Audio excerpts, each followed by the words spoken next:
नमस्कार साथियों, CGPSC current affair के ऑनलाइन प्लेटफॉर्म में आप सबका स्वागत है।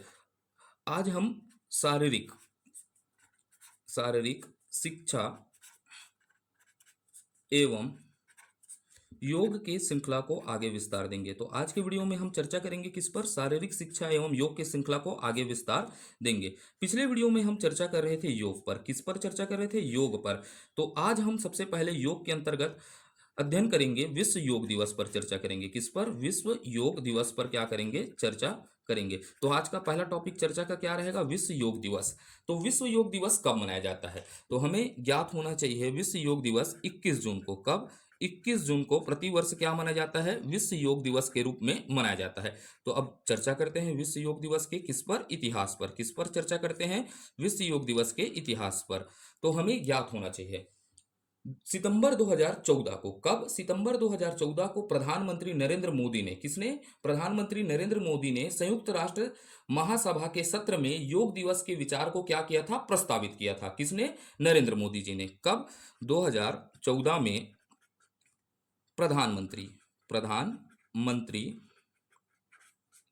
श्री नरेंद्र मोदी ने नरेंद्र मोदी जी ने मोदी जी ने जी ने संयुक्त राष्ट्र महासभा के सत्र में, कहा? संयुक्त राष्ट्र महासभा के सत्र में। कौन से सत्र में?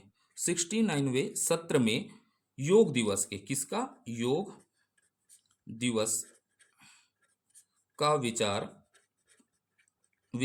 प्रस्तावित किया। योग दिवस का क्या किया? विचार क्या किया? प्रस्तावित किया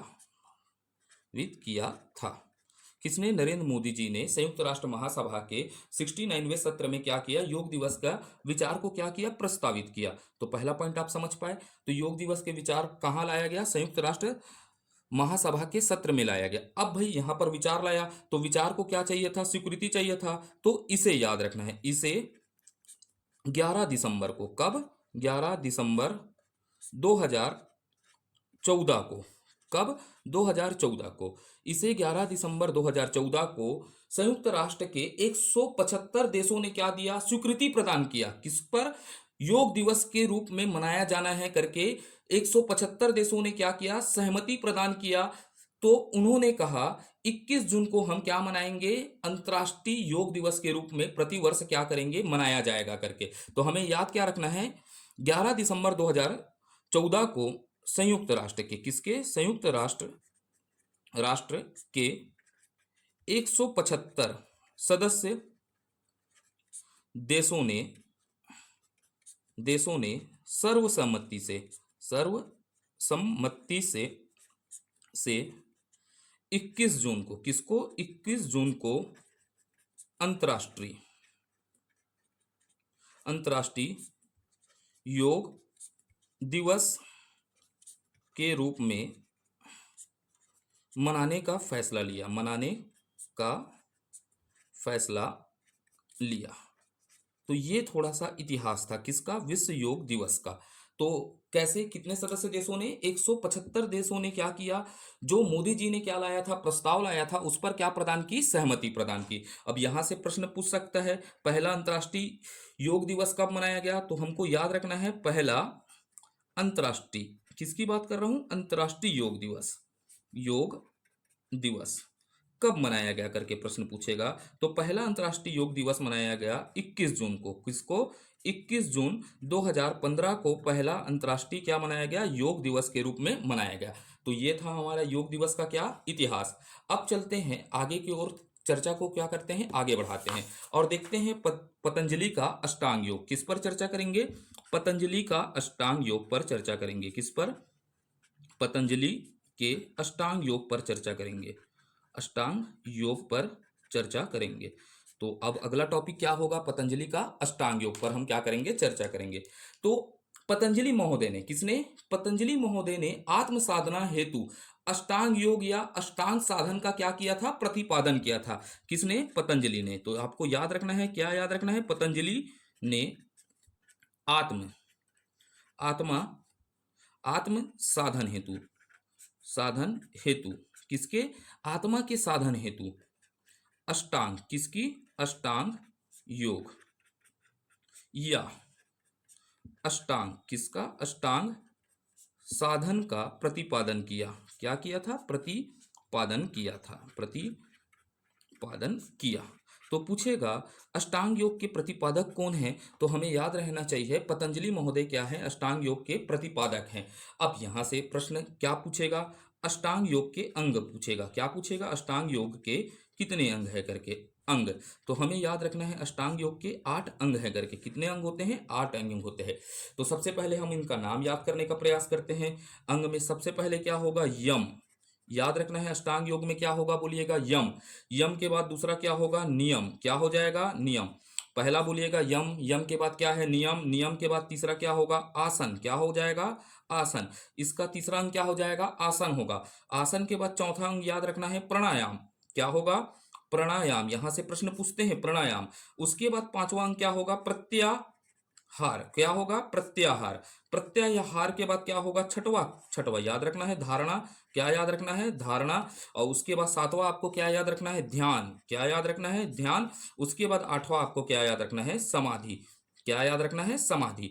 तो ये अष्टांग योग के 8 अंग होंगे। तो सबसे पहले बोलिएगा यम। घर में बोलिएगा यम। यम है हम। उसके बाद यम के बाद क्या याद रखना है? नियम को याद रखना है। नियम के बाद क्या होगा? तीसरा आसन होगा। आसन के बाद क्या होगा? प्राणायाम होगा। प्राणायाम के बाद क्या होगा? प्रत्याहार होगा। प्रत्याहार के बाद क्या होगा? धारणा। धारणा के बाद ध्यान। ध्यान के बाद क्या होगा? समाधि। ये क्या होंगे? 8 अंग होंगे किसके? अष्टांग योग के। उसके बाद हमको शुरू के 5 को याद रखना है। क्रम से याद रखिएगा ना, क्रम जमाने का पूछता है तो शुरू के 5 को याद रखिएगा। शुरू के 5 को किसको? यम, नियम, आसन, प्राणायाम, प्रत्याहार को। इसको क्या कहते हैं? बहिरंग साधन कहते हैं। क्या कहते हैं? बहिरंग साधन। तो बहिरंग साधन के अंतर्गत क्या क्या शामिल होते हैं करके प्रश्न पूछेगा। तो बहिरंग साधन के अंतर्गत सबसे पहले क्या होगा?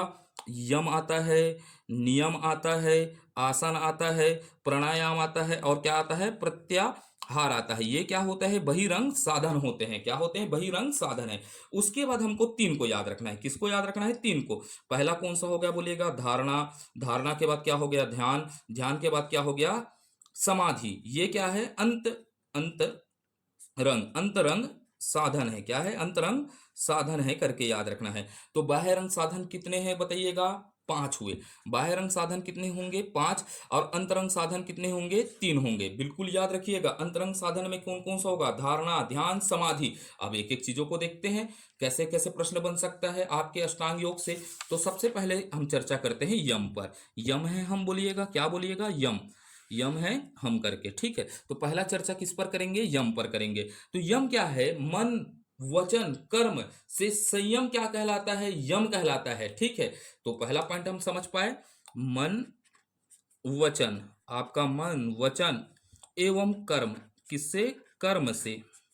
संयम किसको? संयम यम कहलाता है। क्या कहलाता है? यम कहलाता है। तो आप समझ पाए मन, वचन, कर्म से संयम ही क्या कहलाता है? यम कहलाता है। यम को क्या कहते हैं? नैतिक शिष्टाचार भी कहते हैं। यह यम क्या है? नैतिक शिष्टाचार है। क्या है? नैतिक शिष्टाचार भी कहा जाता है। इसे क्या कहा जाता है? नैतिक शिष्टाचार भी कहा जाता है। आपको याद रखना है क्या कहा जाता है? नैतिक शिष्टाचार कहा जाता है। और यम कितने प्रकार के होते हैं करके पूछेंगे। तो हमको अगला प्रश्न क्या पूछेगा एग्जामिनर? यम के प्रकार पूछ दिया। तो यम 5 प्रकार के हैं। कितने प्रकार के हैं? 5 प्रकार के होते हैं।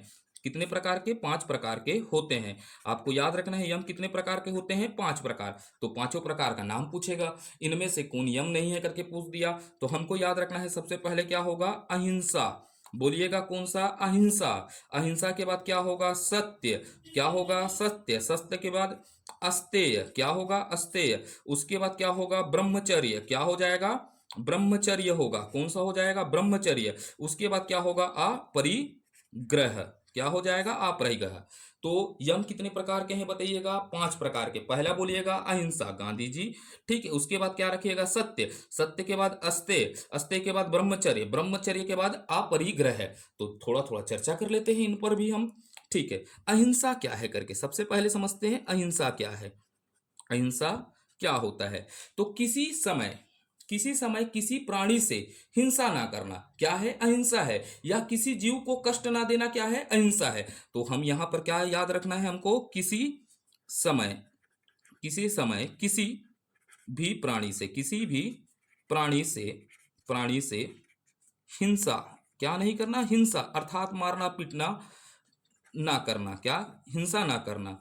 या किसी भी जीव को, किसी भी जीव को, किसको, जीव को कष्ट ना देना, क्या नहीं देना, कष्ट ना देना अहिंसा है, क्या है, अहिंसा है। तो आपको क्या करना है, यम में क्या करना है, किसी भी जीव को क्या नहीं देना है, कष्ट नहीं देना है। अब इसके बाद देख लेते हैं सत्य क्या है करके। तो भाई आप सत्य के मार्ग में चलना है, यम है।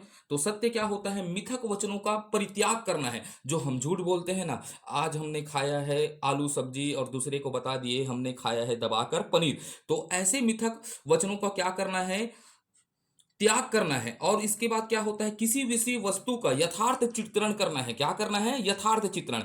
आपने देखा कुकुर को, आप बता दिए आकर मैंने जंगल में क्या देखा, शेर देखा, और शेर का पूंछ को क्या किया, पकड़ लिया था। तो आपने यथार्थ चित्रण किया, क्या आपने देखा कुत्ता को है और आप बता किसको रहे हो, शेर को देखा है। तो सत्य क्या होता है करके याद रखना है, मिथक किसका, मिथक वचन का, किसका, मिथक वचन का परित्याग, परित्याग करना, मिथक वचन का क्या करना, परित्याग करना। और किसी किसी विषय, किसकी बता रहा हूं, किसी विषय वस्तु या विषय वस्तु का, ठीक है, किसी विषय वस्तु का यथार्थ, यथार्थ अर्थात वास्तविक चित्रण करना, क्या करना, वास्तविक चित्रण करना क्या है, सत्य है। क्लियर हो गया सत्य क्या है करके आपको, ठीक है। तो आप भी ऐसे ही करेंगे, मिथक वचन का क्या करेंगे, परित्याग करेंगे और यथार्थ चीज को बताएंगे। पनीर खाकर आलू खाकर पनीर नहीं बताना है, अस्तेय।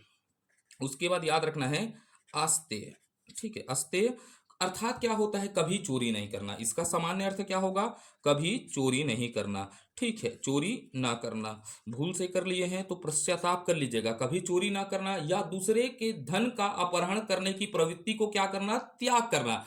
भैया किसके, दूसरे के धन को अपहरण करने की प्रवृत्ति को क्या करना, त्याग करना है, ठीक है। तो अस्तेय का मतलब क्या हो जाएगा, दूसरे की धन का अपहरण, क्या है, अपहरण करने की, प्रवृत्ति का त्याग करना, क्या करना, त्याग ही क्या है, अस्तेय है। तो ये हो गया तीसरा, अस्तेय है। आप समझ पा रहे हैं, ठीक। उसके बाद ब्रह्मचर्य, क्या होता है, ब्रह्मचर्य, ठीक है। इसको आपको सबसे ज्यादा पालन करना है अभी छात्र जीवन में, ठीक है, हॉस्टल वार्डन तक, ठीक है, ब्रह्मचर्य। तो ब्रह्मचर्य क्या है, वासना की ओर झुकाव की प्रवृत्ति को क्या करना है, त्यागना है। किसको, जो काम वासना होता है उसके और झुकाव की प्रवृत्ति को क्या करना है, त्यागना है। और काम और वासना पर क्या करना, नियंत्रण करना ही क्या है, ब्रह्मचर्य है, क्या है, ब्रह्मचर्य है। तो ब्रह्मचर्य क्या होगा, वासना की और झुकने की प्रवृत्ति प्रवृत्ति का परित्याग, अर्थात सोनू मोनू का परित्याग करना है, क्या करना है, परित्याग। अर्थात वासना, किस पर, वासना और काम पर नियंत्रण, काम पर नियंत्रण क्या है, ब्रह्मचर्य है, क्या है, नियंत्रण ही ब्रह्मचर्य है, ठीक है। उसके बाद अपरिग्रह को समझते हैं, क्या समझते हैं, अपरिग्रह को, ठीक है।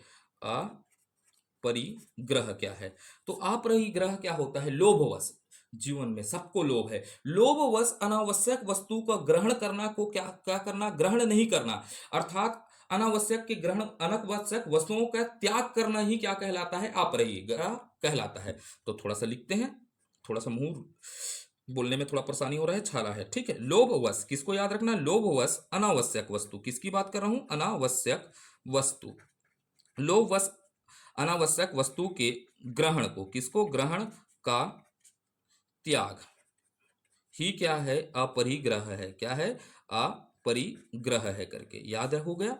तो अपरिग्रह क्या है करके, लोभवश अनावश्यक वस्तुओं का ग्रहण करना ही क्या है, अब अपरिग्रह है। तो यम कितने प्रकार होंगे, अहिंसा, सत्य, अस्तेय, ब्रह्मचर्य, अपरिग्रह। तो एकदम क्लियर है या नहीं है, बोलिएगा, हाँ बोलिएगा। तो आगे बढ़ते हैं, ठीक है। तो आगे चलते हैं, तो अब देखते हैं नियम, किस पर चर्चा करते हैं, नियम, किस पर चर्चा करते हैं, नियम। तो नियम के भी प्रकार हैं, ठीक है। नियम भी कितने हैं याद रखना है, 5 प्रकार के हैं। एक एक प्रश्न बनेंगे, नियम भी क्या है, 5 है।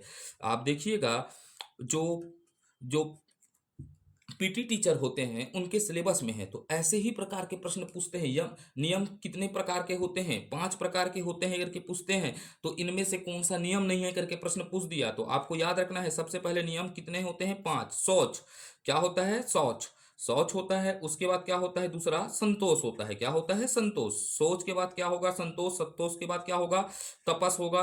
तपस के बाद क्या होता है, स्वाध्याय। क्या होता है, स्वाध्याय, स्वाध्याय। उसके बाद क्या होता है, पांचवा, ईश्वर प्राणिधान। ईश्वर प्राणिधान, ईश्वर प्राणिधान होता है, ठीक है। तो नियम कितने प्रकार के होते हैं, 5 प्रकार के। पहले याद रखना है सोच, सोच के बाद असंतोष, संतोष। सोच के बाद क्या होगा, संतोष। संतोष के बाद क्या हो गया, तप।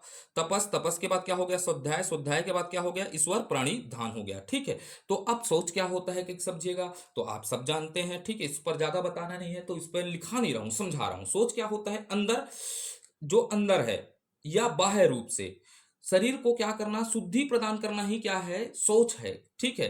तो इससे क्या होता है, मन क्या हो जाता है, पवित्र होता है। ये तो आप जानते हैं, मन पवित्र हो जाता है, रिलैक्स फील होता है करके मत बोलिएगा मन में, है ना। संतोष क्या है, ठीक है, अच्छे प्रयास से जो कुछ प्राप्त हो सके, ठीक है।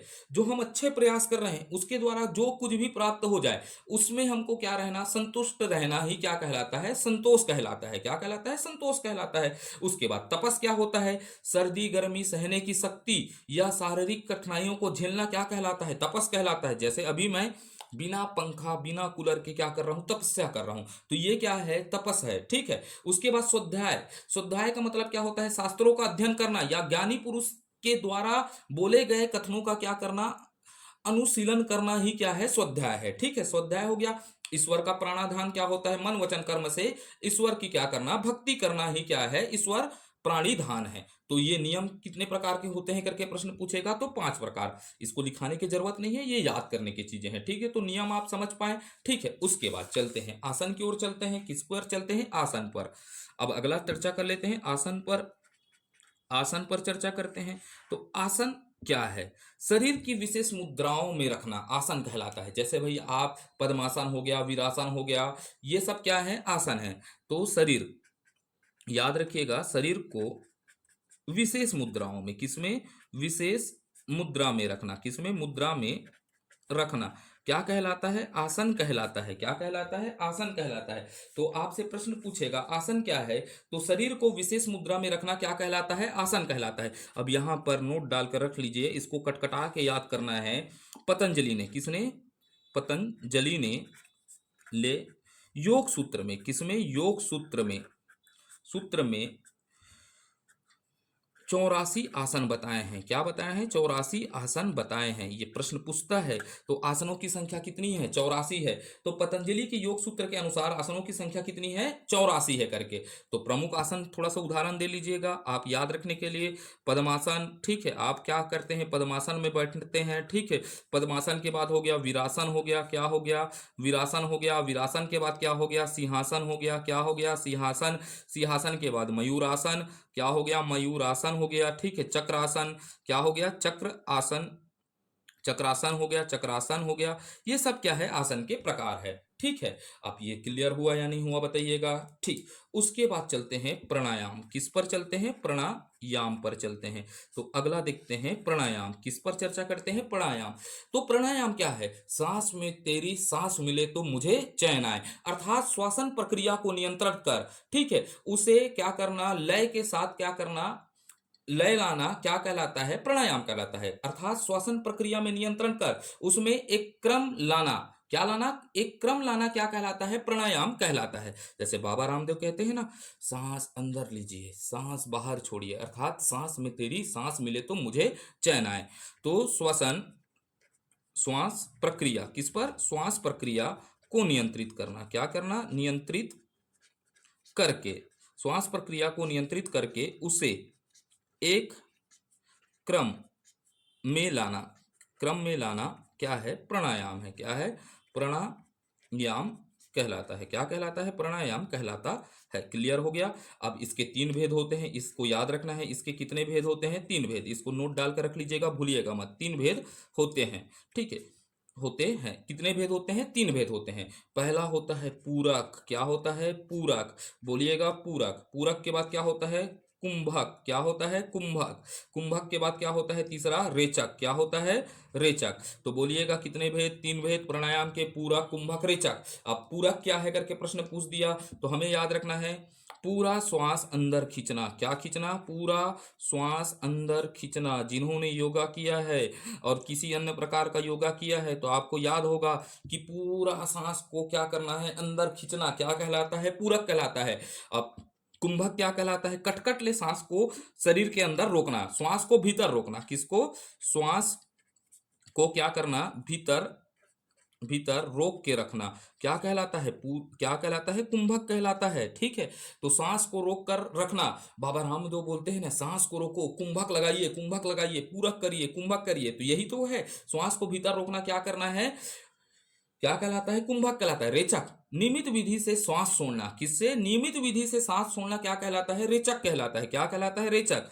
तो आपको याद रखना है नियमित विधि से। आपको हॉस्टल में क्या करवाना है? लड़का लोग को यही तो करवाना है, नियमित विधि से क्या करवाना है? श्वास छोड़वाना है। तो वो क्या कहोगे? रेचक करो करके बोलोगे बेटा, बोल बेटा रेचक करिए करके। तो क्या होगा? नियमित विधि से सांस छोड़ना क्या कहलाता है? रेचक कहलाता है, ठीक है। तो ये पूरा कुंभक, रेचक क्या हुआ? आप क्लियर है। हम विस्तृत श्रृंखला कर रहे हैं। कैसे तैयारी कर रहे हैं? विस्तृत। हमारे से कोई भी प्रश्न आए नहीं छूटना चाहिए, ठीक है। मेरा एक पढ़ाने का तरीका रहा है, मैं कभी भी शॉर्टकट तो जानता नहीं। मैं चाहता हूं कि जो भी टॉपिक आए, जहां से भी प्रश्न आए, आपसे बनना चाहिए। इसीलिए थोड़ा सा गहन अध्ययन करने का प्रयास करवाता हूं। अगर आपको अच्छा लगता है तो आप लाइक करिएगा। तो ये तो देखने में मिलता नहीं है, ठीक। कभी कभी दिल से बुरा लगता है, इतना हम मेहनत कर रहे हैं, गर्मी में बैठ रहे हैं। चलो चलते हैं आगे की ओर। ये भावनाएं हैं, कभी कभी व्यक्त हो जाती है, ठीक है। तो अब चलते हैं प्रत्याहार पर। किस पर चर्चा करते हैं? प्रत्याहार पर चर्चा करते हैं। अब ये प्रत्याहार क्या है? इंद्रियों को बाह्य विषय से हटाना। जैसे आप अभी पढ़ रहे हो, ठीक है, आपकी इंद्रियां क्या महसूस कर रही है? मुझे पिज्जा खाना है। टूरी लोग को बोल रहे हैं, अरे सॉरी, ठीक है, लड़कियां, ठीक है, लड़कियां क्या कह रही हैं? उनका पूरा ध्यान गोभी भजिया में है। किसमें? गोभी भजिया में, अर्थात दैट्स कॉल मोमोस। क्या है? मोमोस में है। तो क्या होता है कि यहाँ पर आपकी इंद्रिया बाहरी विषय में क्या हो गई? लिप्त हो गई। पढ़ाई तो कर रहे हैं, लड़कियों को याद आ रहा है अभी मोमोस खाना है, अर्थात गोभी भजिया खाने जाना है। लड़कों को याद आ रहा है ठेला तरफ चलना है करके, है ना। तो फिर क्या है? आपकी इंद्रियां क्या है? बाह्य विषयों से हटाना है, इन सब विषयों को हटाना है और मन को वश में रखना क्या होता है? प्रत्याहार होता है। तो ठीक है, प्रत्याहार क्या है? एकदम सरल से है। इंद्रियों को, किसको? इंद्रियों को बाह्य विषयों से हटाना, विषयों से हटाना तथा उन्हें मन मन में वश करना। उन्हें मन में क्या करना? वश में रखना। वश में रखना क्या कहलाता है? आपका प्रत्याहार कहलाता है। क्लियर हो गया। प्रत्याहार क्या है? इंद्रियों को बाह्य विषयों से हटाना और मन को, उन्हें क्या रखना? वश में रखना। इंद्रियों को वश में रखना क्या कहलाता है? प्रत्याहार कहलाता है। अब धारणा देख लेते हैं, ठीक है। धारणा पर चर्चा कर लेते हैं। धारणा क्या है करके। तो धारणा क्या है? चित्त को अभिष्ट विषय पर जमाना, ठीक है, या चित्त को एक वस्तु पर स्थित रखना, धारणा कहलाता है। टक टक ले देखना। क्या करना? टक टक। आपका चित्त क्या होता है? मन होता है। उसे अभिष्ट विषय पर क्या करना है? जमा के रखना है। जैसे आप अभी वीडियो देख रहे हैं तो आपका पूरा ध्यान किस में रहना चाहिए? वीडियो में रहना चाहिए, ना कि डोरेमॉन पर, ठीक है। और उसी विषय वस्तु पर क्या करना है? स्थिर रखना है चित्त को। तो क्या होता है? धारणा क्या होता है? चित्त को अभिष्ट, क्या बोल रहा हूं? अभिष्ट, जो अभी पढ़ रहे हैं आप, उस विषय पर क्या करना है? अभिष्ट विषय पर जमाना। चित्त को अभिष्ट विषय पर जमाना। दूसरा दिमाग नहीं आना चाहिए। अर्थात क्या बोलता हूं? अर्थात चित्त को इसीलिए तो मैं चित्त को पहले पढ़ा दिया हूं, पट कर दिया था। चित्त को एक वस्तु में स्थिर रखना। एक वस्तु में क्या रखना? स्थिर करना क्या कहलाता है? धारणा कहलाता है। अब ध्यान क्या है? क्या है ध्यान? तो ध्यान क्या होता है? ईश्वर का चिंतन करते करते चित्त और मन या आत्मा या परमात्मा को क्या कर देना? लीन करना ही क्या कहलाता है? ध्यान। अब इसको लिखता नहीं, ईश्वर का चिंतन करते करते क्या है? चित्त या मन का या आत्मा या परमात्मा में बिल्कुल लीन हो जाना क्या कहलाता है? ध्यान कहला जाता है। अभी आपको पूरा आत्मा और परमात्मा क्या है, हॉस्टल वार्डन का सिलेबस है। उसके बाद समाधि क्या है? समाधि। तो इसको भी आप समझ जाएंगे, समाधि क्या है, इसको तो आप बचपन से जानते हैं। समाधि पर चर्चा करने की जरूरत है क्या? नहीं है। ठीक है, तो ये हो गया हमारा अष्टांग योग। तो अष्टांग योग से आप कोई भी प्रश्न बने तो आपसे बनने चाहिए। थोड़ा अच्छे से तैयारी करिए, मेरे साथ बने रहिए। देखिए, जिनको अच्छा लगता है वो बिल्कुल बने रहिएगा। मैं कभी फोर्स नहीं करता, आप जहां भी चाहें पढ़ सकते हैं। ठीक है, हमको सब्जेक्ट में मजबूत बनाना है। सब्जेक्ट में क्या करना है? मजबूत बनना है। आप समझ चुके हैं क्यों समझाने का प्रयास कर रहा हूं, आज पहले बार बोलने का प्रयास कर रहा हूं। ठीक, क्यों? क्योंकि आप समझ रहे हैं सेंटर का क्या हो चुका है, अभाव हो चुका है। अभी सभी सेंटर भर चुके हैं, तो फॉर्म नंबर से आप फॉर्म भरेंगे और समझिएगा एक एक नंबर से सिलेक्शन क्या हो जाते हैं, दूर हो जाते हैं। ये अनुभव मेरे को है, कड़वा अनुभव, क्योंकि 5 साल पढ़ाया हूँ, 5 साल से बच्चों को पढ़ाया हूँ। ठीक है, एज में तो आपके बराबर होऊंगा, लेकिन स्टार्ट बहुत पहले कर दिया था पढ़ाना, कोचिंग। ठीक है, बड़े बड़े सेंटरों में पढ़ाया हूँ। आप तो अभी ऑनलाइन हैं। एक एक ऑफलाइन बैच में 100 स्टूडेंट रहते थे, 150 स्टूडेंट रहते थे, उनका मनोदशा देखा हुआ हूँ। ठीक है, तो कंपटीशन क्या है, बहुत अच्छा है। आपको तैयारी करना है, थोड़ा सा डट कर तैयारी करो। 3 महीना है, 3 महीने हम जान लगा देंगे। ठीक है, जितने लोग हैं वो। ठीक है, आगे बढ़ते हैं। फिर चर्चा करते हैं वैदिक योग पर। चर्चा कर लेते हैं किस पर? वैदिक योग। अब वैदिक योग पर भी चर्चा कर लेते हैं। ठीक है, कोई भी प्रश्न बने छूटे मत। ठीक है, वीडियो रुक गया था। ठीक है, अब चर्चा करते हैं आगे हठ योग पर। किस पर चर्चा करते हैं? हठ योग पर। और हठ योग के संबंध में कुछ महत्वपूर्ण तथ्यों को जानने का प्रयास करते हैं। जैसे हमको याद रखना है 15वीं सदी में, किसमें? 15वीं शताब्दी में स्वात्मा स्वात्मा राम, किसके नाम बोल रहा हूं? स्वात्मा राम नामक योगी ने हठ योग को क्या किया था? कलमबद्ध किया था। क्या किया था? कलमबद्ध किया था। तो इसे कलमबद्ध किसने किया? स्वात्मा राम नामक योगी ने इसे क्या किया? कलमबद्ध किया। अब यहां से एक प्रश्न और पूछता है हठ योग। क्या पूछता है? हठ योग की सबसे प्राचीन प्राचीन और आधारभूत आधारभूत पुस्तक पुस्तक हठ योग प्रदीपिका है। क्या है? प्रदीपिका है। तो आपको याद रखना है हठ योग की सबसे प्राचीन, क्या पूछ रहा है? प्राचीन और आधारभूत पुस्तक हठ योग क्या है? प्रदीपिका है। क्या है? प्रदीपिका है। जिसे किसने लिखा? जिसकी रचना याद रखना है, रचना जिसकी रचना संस्कृत भाषा में, किस भाषा में? संस्कृत भाषा में स्वात्मा स्वात्मा राम स्वात्मा राम ने की थी। किसने की थी? स्वात्मा राम ने की थी। तो ये हो गया हठ योग के संबंध में कुछ महत्वपूर्ण तथ्य। ठीक है, अब थोड़ा सा और चर्चा करते हैं आगे, थोड़ा सा देख लेते हैं वैदिक योग। किस पर चर्चा कर लेते हैं? वैदिक योग पर करते हैं। किस पर चर्चा करते हैं? वैदिक योग पर। तो वैदिक योग क्या है करके समझते हैं। ऋग्वेद और 3 प्राचीन ग्रंथों में, अर्थात यजुर्वेद, सामवेद, अथर्ववेद में जो यौगिक क्रियाओं का क्या किया गया है? वर्णन किया गया है, इसी को क्या कहा जाता है? वैदिक योग कहा जाता है। क्या कहा जाता है? वैदिक योग। तो वैदिक योग क्या है? ऋग्वेद, क्या लिख देता हूं? ऋग्वेद और 3 प्राचीन ग्रंथों या वेदों में पाई जाने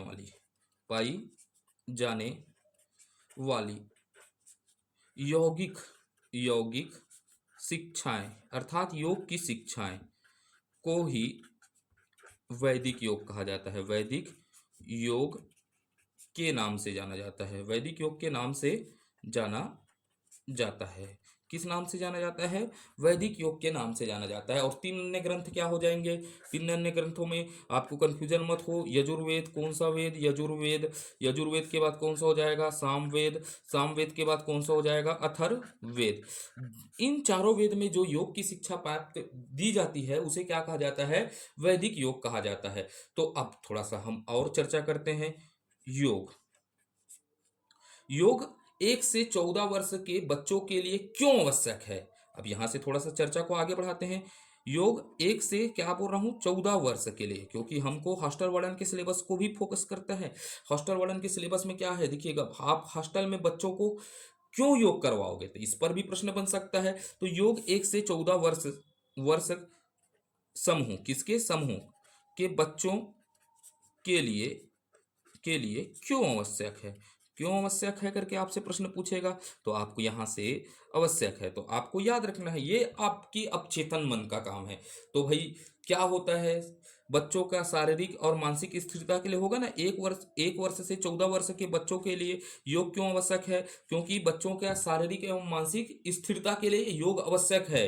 तो पहला पॉइंट क्या याद रखना है, शारीरिक तथा मानसिक मानसिक इस स्थिरता के लिए, किसके लिए? शारीरिक एवं मानसिक स्थिरता के लिए। फिर क्या होगा, चेतना एवं स्फूर्ति के लिए। भैया लोग क्या क्या करेंगे, योगा कराओगे आप तो उसमें चेतना और स्फूर्ति आएगी। उसके बाद क्या होगा, ज्ञान इंद्रियों का जागरण होगा। योग करने से भाई किसका जागरण होगा? ज्ञान इंद्रियों का जागरण करने हेतु, ज्ञान इंद्रियों का क्या करना, जागरण करने हेतु, ठीक है। योग करना जरूरी होगा बच्चों के। अब बच्चे हैं भाई 1 से 14 वर्ष हैं, शरीर में क्या आएगा, इससे लचीलापन आएगा। शरीर में लचीलापन लाने के लिए, ये सब क्या है, लचीला पल लाने के लिए योग की आवश्यकता होती है। क्या होती है? योग की आवश्यकता होती है। अब ये हो गया योग और आहार। अब भाई आप बच्चे को हॉस्टल में रहेंगे तो योग एवं आहार को भी समझना पड़ेगा ना। बच्चों को आप क्या खिलाएंगे, योग के बाद क्या खिलाएंगे, योग एवं क्या करवाओगे, उसको आहार खिलाओगे। तो आहार में किस प्रकार आहार खिलाओगे, इसको भी देख लेते हैं। योग के अंतर्गत किस प्रकार की आहारों की बात की गई है, तो आहार को हम 3 भागों में बांट देते हैं योग के अंदर में। एक होता है सात्विक। सात्विक आहार कौन सा आहार होगा? सात्विक आहार होगा। दूसरा कौन सा हो जाएगा? राजसिक आहार हो जाएगा। राजसिक आहार हो जाएगा। और ये आहार कितने प्रकार के होंगे? 3 प्रकार के। राजसिक, उसके बाद तीसरा हो जाएगा तामसिक। कौन सा? तामसिक आहार हो जाएगा।